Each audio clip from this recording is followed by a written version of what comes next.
Hello, എല്ലാവരും ചോറൊക്കെ കഴിച്ചോ? മഴയുണ്ടോ എല്ലായിടത്തും? ഞങ്ങൾക്കിവിടെ മഴയായിരുന്നു, ഇപ്പം മഴയില്ല. അപ്പം ഇന്നത്തെ സ്പെഷ്യൽ എന്താണെന്ന് നോക്കാം.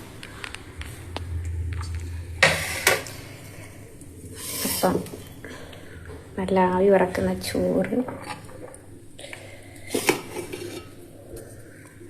ലേറ്റായിപ്പോയി ഇന്ന്. പിന്നെ നല്ല അവിയൽ,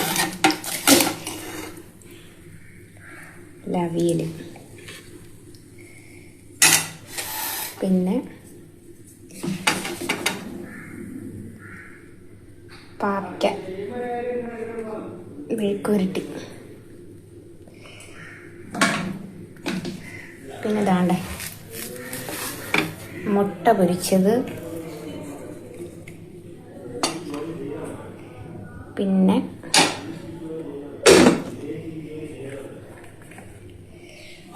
നല്ല രസമുണ്ട് കേട്ടോ.